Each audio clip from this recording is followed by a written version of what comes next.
नमस्कार, स्वागत है आप सभी का योर स्टॉक में। मैं हूं आपके साथ कविता थपलियाल और मेरे साथ मेरे सहयोगी पूजा और प्रशांत भी हैं। और हम सभी मिलकर, हम तीनों मिलकर 1 घंटा जो है आपके शेयर बाजार से जुड़े तमाम सवालों के जवाब आज देंगे।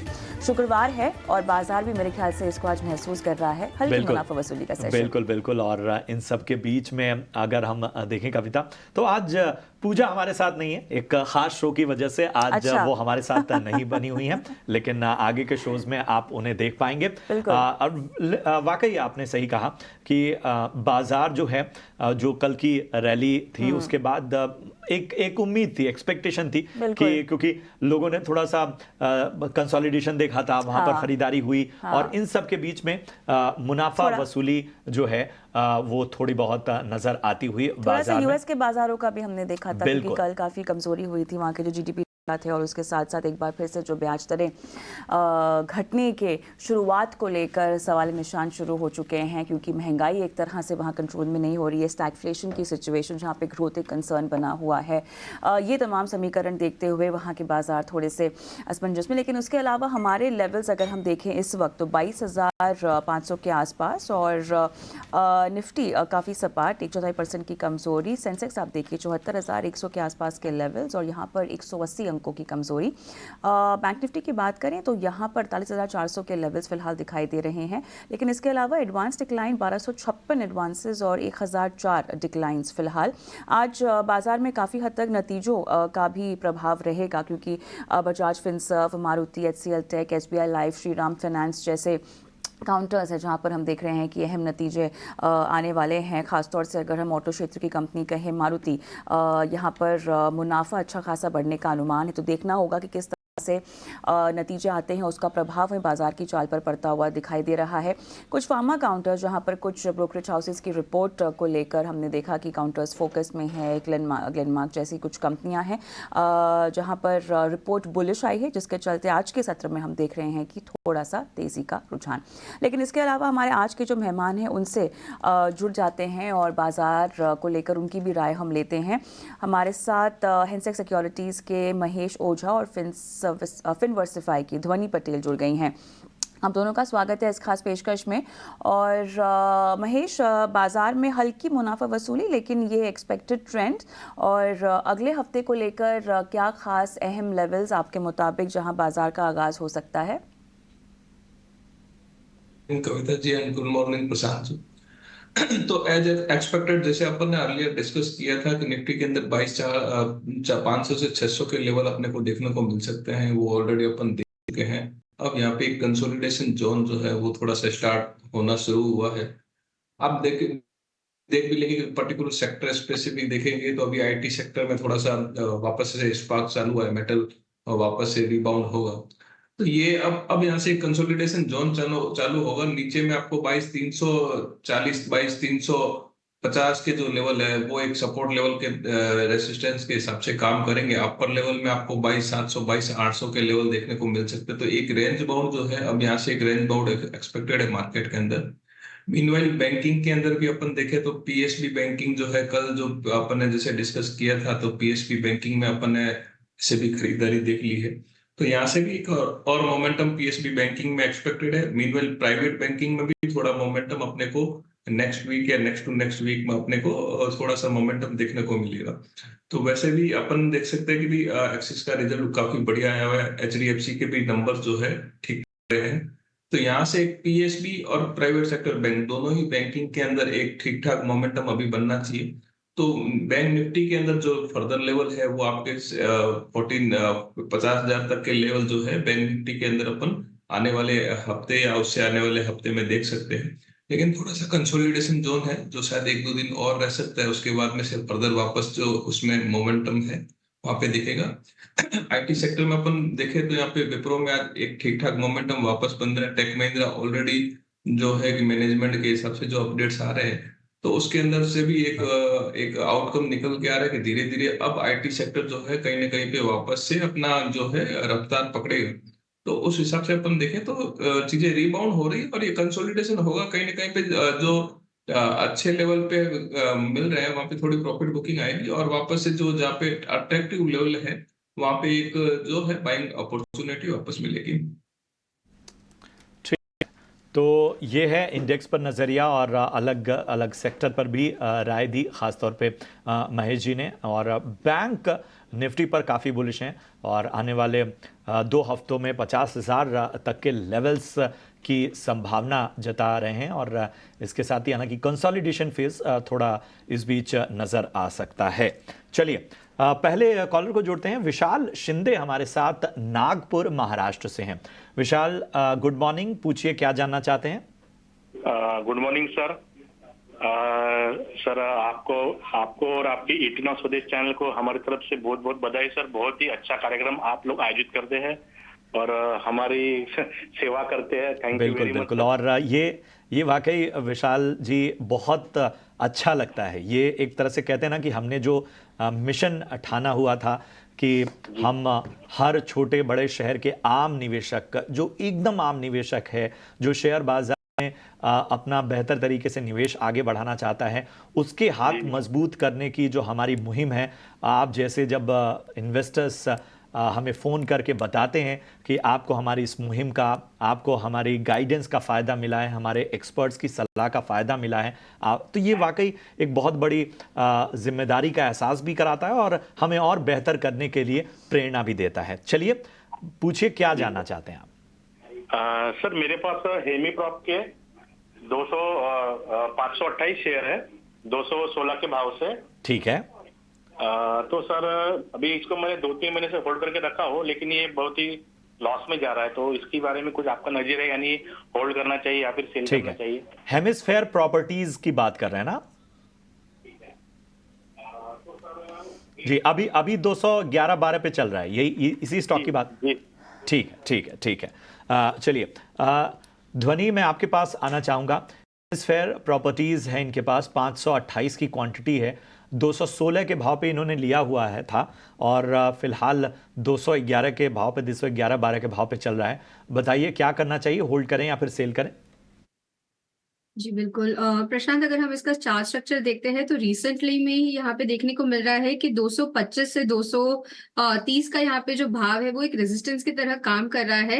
बट नीचे सपोर्ट भी यहाँ पे स्ट्रांग बना हुआ है। एक अपवर्ड राइजिंग ट्रेंड लाइन अगर हम बनाते हैं तो यहाँ पे सपोर्ट के पास से ही हमें हर बार एक रिबाउंड मिल रहा है। मेरी इनसे होल्ड करने की सलाह रहेगी, क्योंकि 230 के बाद जब इसका ब्रेकआउट होगा तो इनको यहाँ पे ऊपर 260 से लेके 270 तक के टारगेट्स भी मिल सकते हैं। तो होल्ड करने की सलाह है। स्टॉप लॉस जो आप नीचे की तरफ यहाँ पे रखेंगे तो 190 अगर ब्रेक करता है तो इसके अंदर कोई भी एक स्ट्रक्चर रिवर्सल आएगा, बट तब तक यहाँ पे स्टॉक में बने रह सकते हैं। चलिए आपको यहाँ पे तमाम काउंटर्स ध्यान में रखते हुए, लेवल्स ध्यान में रखते हुए बने रहने की सलाह फिलहाल। मुंबई से राजेश हमारे साथ फोन लाइन पर हैं। राजेश नमस्कार। नमस्ते, मेरा नाम राजेश है। मेरे पास हैक पे 1000 शेयर है 1600 रुपए के भाव से, और IRC के मेरे पास 10,000 शेयर है 140 रुपए के भाव से। दूसरा स्टॉक कौन सा बताया आपने? IRFC। ओके, 10,000 शेयर है। सर दोनों में ही अच्छे खासे मुनाफे पर आप बैठे हुए हैं, खासतौर से HEG में। अब बताइए आपको और कितना रुकना है?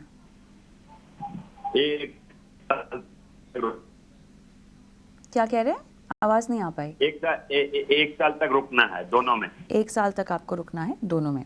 ठीक है महेश, दोनों ही काउंटर्स में मुनाफे में है फिलहाल। थोड़ी सी पार्ट प्रॉफिट को बुक किया जा सकता है क्या, खासतौर से HEG में? HEG में अपने को पार्ट प्रॉफिट बुकिंग कर लेना चाहिए, कारण कि अभी जो मेटल के हिसाब से चल रहे हैं वहाँ उसके हिसाब से अपसाइड जो मिल रहा है, तो ये मोमेंटम थोड़ा और कंटिन्यू रहेगा। इसके अंदर जो आपको अपसाइड मिल रहा है उसमें थोड़ा सा एटलीस्ट 50% के करीब या 40% के करीब आपको प्रॉफिट बुकिंग कर लेना चाहिए। मीनवाइल थोड़ा एक स्टॉप लॉस जो सजेस्ट करता हूँ वो आप स्टॉप लॉस बना के रखिए। 2160 से 2170 का एक स्टॉप लॉस बना के रखिए। उसके नीचे अगर ये काउंटर ट्रेड करता है या आपको क्लोजिंग देता है तो उसके बाद में थोड़ा सा वीक टेरिटरी में आ जाएगा, तो आपको यहाँ से थोड़ा सा प्रॉफिट बुकिंग करना है। एक स्टॉप लॉस जो है आपको ध्यान में रखना है। और अपर लेवल जो है इसके अंदर तो जैसे भी मेटल के कारण से जो भी अपसाइड रहती है वो थोड़ा सा साइक्लिकल रहता है, तो उसके हिसाब से थोड़े अपर लेवल इमीडिएट बेस पे बताना थोड़ा सा इजी नहीं रहेगा। बट यस 2700-2800 तक के अपर लेवल अभी भी यहाँ से विजिबल है। बट आपको एक 2170 का जो स्टॉप लॉस है वो माइंड में रख के इसको ट्रेड करना चाहिए। थोड़ा बहुत प्रॉफिट बुकिंग कर लोगे तो आपकी एवरेज कम हो जाएगी और उससे आपको सस्टेन करने में बढ़िया रहेगा। दूसरा काउंटर है आपका आईआरएफसी। तो आईआरएफसी का जो है वो आपको होल्ड करने की सलाह रखेंगे। आईआरएफसी में यहाँ से भी एक मोमेंटम करीब करीब अपने बनता हुआ दिखेगा, और ये काउंटर करीब करीब आपको 180 से 190 के लेवल जो है वो दिखा सकता है। स्टॉप लॉस इसके अंदर 128 का आप बना के रखिए और होल्ड करिए। ठीक है, तो अहम रणनीति आपके स्टॉक पर होल्ड करने की सलाह, लेकिन स्टॉप लॉस का खास तौर पर ध्यान रखने की आपको सलाह मिलती है महेश जी की तरफ से। बढ़ते हैं आगे। नीलेश हमारे अगले कॉलर हमारे साथ जुड़े हैं। Nilesh, good morning. कहाँ से बात कर रहे हैं? मैं अहमदाबाद से हूँ। जी जी, पूछिए क्या जानना चाहते हैं? मेरा एक एरोफ्लेक्स 500 शेयर मैंने लिया है 142 में, और ठीक। मैं 6 महीने तक रह सकता हूँ। ठीक है, 6 महीने का नजरिया आपका एरोफ्लेक्स में। अच्छे लेवल पे आपने एंट्री की है क्योंकि आपके भाव से तो ऊपर है ये स्टॉक का, लेकिन 6 महीने के लिए क्या यहाँ बने रहना फायदेमंद होगा? ध्वनि बताएं। जी बिल्कुल, यहाँ पे इसका जब हम चार्ट स्ट्रक्चर देख रहे हैं तो ऊपर की तरफ दोनों ही बार यहाँ 155 के लेवल से एक रिजेक्शन मिली है प्राइस के अंदर, और इवन पास डेटा भी सजेस्ट करता है कि इसी लेवल के पास हमेशा एक रेजिस्टेंस काम करा है। तो मेरी इसमें प्रॉफिट बुकिंग की सलाह रहेगी इन लेवल्स पे।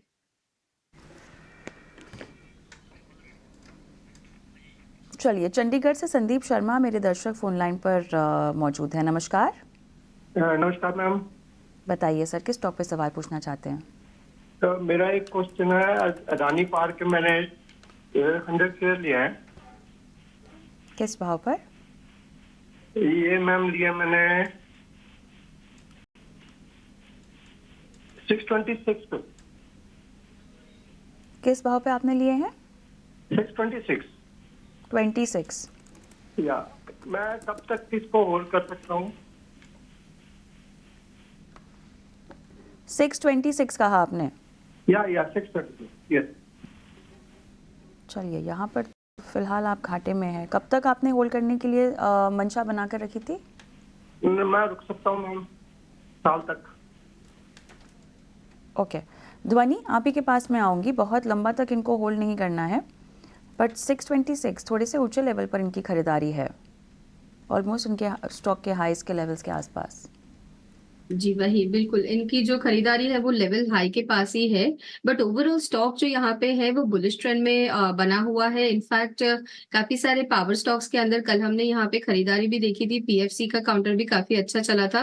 ओवरऑल सेक्टर वाइज मुझे यहाँ पे कोई भी एक दिक्कत नजर नहीं आ रही है, तो मेरी बने रहने की सलाह रहेगी। स्टॉप लॉस जो है वो आप स्ट्रिक्टली यहाँ पे मेंटेन करिए 570 का।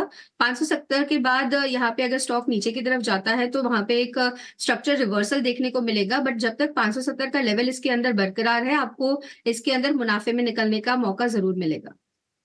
बिल्कुल, तो ये आपको अहम नीति अडानी पावर पे मिलती हुई। बढ़ते हैं आगे। प्रिया है स्टील सिटी बोकारो से, और इन्होंने यूट्यूब पर अपना सवाल हम तक का पहुंचाया है, और इन्होंने हमारी टीम को राम राम कहा है। राम राम प्रिया जी। और सवाल इनका यह है कि एसबीआई, केएम शुगर और एनएचपीसी क्या करंट लेवल पर बाय करना सही होगा? एक बार फिर से मैं महेश जी नाम ले लूं। एसबीआई, केएम शुगर और एनएचपीसी करंट लेवल पर क्या एंट्री करना बेहतर होगा? बताएं महेश जी, क्या सलाह होगी प्रिया को? डेफिनेटली अपन वैसे भी पीएसबी सेक्टर पे बुलिश है, तो एसबीआई पे अपनी वैसे भी बाइंग की सलाह रहती है, बट कल जैसे थोड़ा सा रन ऑलरेडी हो चुका है, तो इसमें कंसोलिडेशन 790 के करीब करीब अगर वापस से एसबीआई में एंट्री मिलती है, 770 से 790 के बीच की अगर एंट्री एसबीआई में मिलती है, तो वहां पे डेफिनेटली एक एंट्री बनाई जा सकती है।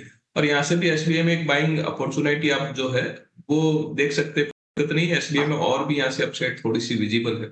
दूसरा काउंटर है आपका एनएचपीसी। तो यहाँ पे भी आप एक थोड़ा सा बाई ऑन डिप्स की रणनीति बना के वहां पे भी एक काम कर सकते हैं। उसमें भी आपको एक जो है नीचे के लेवल 87 88 के लेवल आराम से शायद कोई भी छोटी मोटी प्रॉफिट बुकिंग में आपको देखने को मिल सकते हैं। उसमें भी एक बाइंग का आप अपॉर्चुनिटी बना सकते हैं। तो ये दो काउंटर स्पेसिफिक है जहाँ पे आप बाइंग की जो रणनीति बना के काम कर सकते हैं। इन दोनों काउंटर में आपको जो है थोड़े अपसाइड जरूर मिल सकते हैं। केएम शुगर जो है स्पेसिफिक अपना थोड़ा सा उसमें अवॉइड की सलाह रहेगी, हालांकि काउंटर ठीक ठाक है, बट कंपेयर टू ये दोनों काउंटर जो है वो ठीक लग रहे हैं, तो उसको ये दो काउंटर में आप इन्वेस्टमेंट जरूर कर सकते हैं। चलिए आगे बढ़ते हैं और वक्त हो गया है ऑप्शंस के चैंपियन का।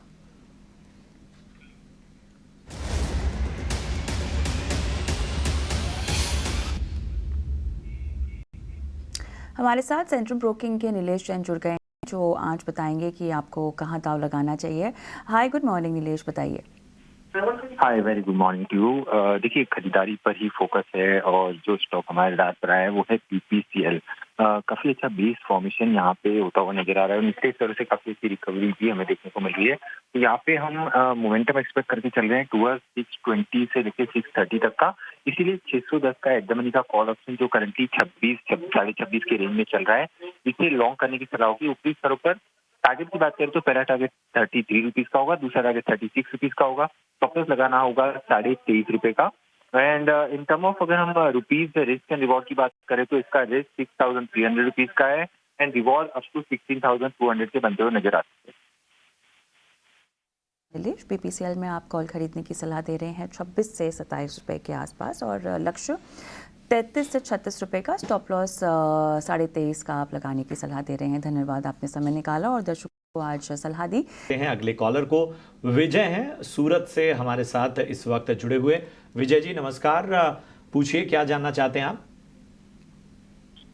नमस्कार सर। मेरे पास आईक्यू लाइटिंग के 50 शेयर हैं सर, 390 रुपए के भाव पर। ठीक है। तो काफी समय से शेयर सर ये 300 के रेंज में ही घूम रहा है, तो अभी आगे क्या रणनीति बनाए सर, ये राय चाहिए थी। ठीक है, मुझे लगता है आपने YouTube पे भी अपना सवाल पूछा था। हम वो सवाल शामिल करने वाले थे, चलिए अच्छा हुआ आपसे सीधा संपर्क हो गया। लॉन्ग टर्म में फिर कितना नजरिया दे सकते हैं, कितना वक्त तक रुक सकते हैं? ये लॉन्ग टर्म में सर 2 से 3 साल। ठीक है, ठीक है, ठीक है। तो विजय जी की शंका का समाधान महेश जी कीजिए। आईक्यू लाइटनिंग इनके भाव से काफ़ी ऊपर है, स्टॉक का लगभग 4,500 का इनको यहाँ पर नुकसान होता हुआ 2 से 3 साल रुक सकते हैं इस स्टॉक में। क्या इनको मुनाफा इसमें हो सकता है या कोई और रणनीति अपनानी होगी? नहीं, डेफिनेटली इनका जो ये स्टॉक्स है, स्टॉक्स के सबसे काफी बढ़िया चीज थी। काफी इन्वेस्टर जो है वो एक अपर लेवल आईपीओ के बाद में थोड़ा सा रन हुआ था, उसके अंदर अटक गए हैं। कंपनी वाइज कोई दिक्कत नहीं है, कंपनी वाइज ठीक ठाक है। एक पोटेंशियल है अपसाइड का, अगर इनका व्यू 2 से 3 साल तक का है तो मतलब टेक्निकली न बात करके इनके फंडामेंटली भी बात करते हैं, एक्सपांशन वगैरह भी ठीक लगते हैं कंपनी के, तो उसके हिसाब से लगता है कि इनको ये स्टॉक्स में बने रहना चाहिए। इनको इनके भाव से ऊपर और शायद थोड़ा सा प्रॉफिट भी मिल जाएगा इनका नजरिए। तो लॉन्ग टर्म में कोई दिक्कत अभी फिलहाल नहीं लग रही है, बट यस अगर शॉर्ट टर्म का नजरिया है तो फिर इनको एक स्टॉप लॉस भी करना चाहिए। अपन जैसे अपने दर्शक है वो दूसरे भी दर्शक देख रहे हैं, तो शॉर्ट टर्म का अगर नजरिया है तो 274 का एक स्टॉप लॉस जो है वो माइंड में रख सकते हैं। बट लॉन्ग टर्म है तो आप बने रहिए, कोई दिक्कत नहीं, आपके भाव से ऊपर जरूर मिलेगा। साक्षी इटावा से हमारे साथ फोन लाइन पर है। नमस्कार साक्षी, गुड मॉर्निंग। नमस्ते, गुड मॉर्निंग। बताइए। मेरे पास सूरज स्टेट का शेयर है। ओके, तो क्या करना चाहिए मुझको, उसको रखना चाहिए या बेच देना चाहिए? साक्षी, आपने किस भाव पे लिया है? मुझे आईपीओ मिला हुआ था 360 पर। ऑलराइट, आपका स्टॉक पोर्टफोलियो इसके अलावा भी बहुत सारे स्टॉक्स को रखता है अपने पास? क्या चीज? आपके पास और भी स्टॉक्स हैं पोर्टफोलियो में, आप लगातार जी, ट्रेड जी, करती हैं? हाँ जी जी, नहीं और भी है मेरे पास। और बहुत बाकी का चाहिए है, जैसे कि एक आया था आइडिया फोर्स, वो भी हमारा लॉस में चल रहा है। 900 की खरीद है हमारी और वो बहुत नीचे चल रहा है, उसके बारे में भी मुझे जानना है। आपको सलाह कौन देता है ये सारे स्टॉक्स खरीदने के लिए साक्षी? इसका मैं अपने आप खरीद लेती हूँ, बस देख के टीवी पे यूट्यूब पे देख के ऐसे ही। अच्छा, चलिए, आपका उत्साह अच्छा लगा। थोड़ी सी और छानबीन और पढ़ाई लिखाई कीजिएगा और ईटी नौ स्वदेश को लगातार देखते रहिए, क्योंकि यहाँ भी आपको काफ़ी सहायता मिलती है एक्सपर्ट्स के ज़रिए। ध्वनि, बताइए क्या करना चाहिए इनको? जी बिल्कुल, यहाँ पे सूरज एस्टेट का अगर हम चार्ट स्ट्रक्चर, हालांकि है नहीं इतना ज्यादा डेटा, बट जो भी यहाँ पे डेटा अवेलेबल है उसके बेसिस से अभी इनके जो खरीद भाव है उससे ऊपर चल रहा है और आईपीओ लिस्टिंग भाव से भी ऊपर की तरफ ही चल रहा है स्टॉक। सपोर्ट लेवल काफी यहाँ पे स्ट्रांग बना हुआ है, जहाँ पे 350 355 का लेवल है वो स्टॉक यहाँ पे ब्रेक नहीं करा, और उसके ऊपर जब चला है तो पॉइंट ऑफ पोलैरिटी जो टेक्निकल टर्म्स में कहते हैं, पहले जो एक यहाँ पे रेजिस्टेंस था वो अब सपोर्ट की तरह काम कर रहा है। तो अभी फिलहाल के लिए उनका स्टॉक सपोर्ट लेवल के ऊपर ही बना हुआ है। मेरी इनसे यही सलाह रहेगी कि आप 355 350 तक का एक स्टॉप लॉस लगा के इसको होल्ड करें।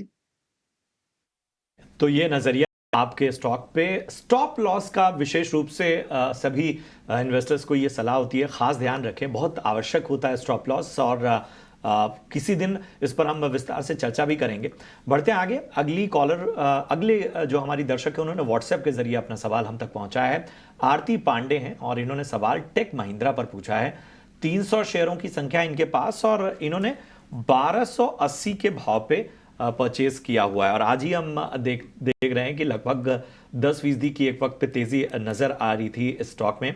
नतीजों के बाद जो है वो स्टॉक भागता हुआ नजर आया। अच्छे नतीजे टेक महिंद्रा ने पेश किए और उसका असर स्टॉक पर नजर आया, और इनके भाव से भी ऊपर है, प्रॉफिट होता हुआ। आगे की कुछ योजनाओं को लेकर भी मैनेजमेंट कमेंट्री आई हुई है। तो महेश जी बताइए, टेक महिंद्रा यहां से क्या लग रहा है आपको? आज तो लगभग 10% का उछाल नजर भी आया नतीजों के दम पे। 1280 की खरीद है इनकी। टेक महिंद्रा के जो रिजल्ट्स है वो एक्सपेक्टेशन से थोड़े से ऊपर आए हैं, और कहीं ना कहीं मैनेजमेंट की जो कमेंट्री है वो एकदम से थोड़ी सी मार्केट के लिए सरप्राइजिंग है। ये उसका इम्पैक्ट है कि भी एकदम सडन से जो है अच्छा खासा उछाल आया है। तो मैनेजमेंट की कमेंट्री जो है काफी अट्रैक्टिव है, तो उसके हिसाब से उनके प्लान एजुकेशन क्या रहेंगे और कैसे मतलब उसको एजुकेट करेंगे, वो एक वेट एंड वॉच वाला सिनेरियो रहेगा। बट यस, आज के हिसाब से ये स्टॉक्स के अंदर फर्दर बने रहना चाहिए। एक स्टॉप लॉस जो है अगर मेंटेन करें तो 1240 का स्टॉप लॉस जो है वो एक दिमाग में रख सकते हैं। बट थोड़ा सा भी अगर लॉन्ग टर्म व्यू है तो मेरे हिसाब से कोई दिक्कत नहीं है। यहाँ से स्टॉक को एक वापस से थोड़ा और मोमेंटम जरूर मिलेगा, और उसको एक अपसाइड जो है आपको आराम से देखने को मिलेगी। मैनेजमेंट कमेंट्री सबसे ज्यादा इंपॉर्टेंट है इसके अंदर, और मैनेजमेंट ने काफी हद तक इसको मार्जिन इंप्रूव करने की कमेंट्री की है। तो उसके हिसाब से हमारे को लगता है कि ये यहाँ से भी एक अपसाइड मोमेंट कंटिन्यू रखेगा। ठीक है, तो एक खास नजरिया, विस्तृत नजरिया आपको आरती जी मिल गया है, शॉर्ट टर्म और लॉन्ग टर्म दोनों के हिसाब।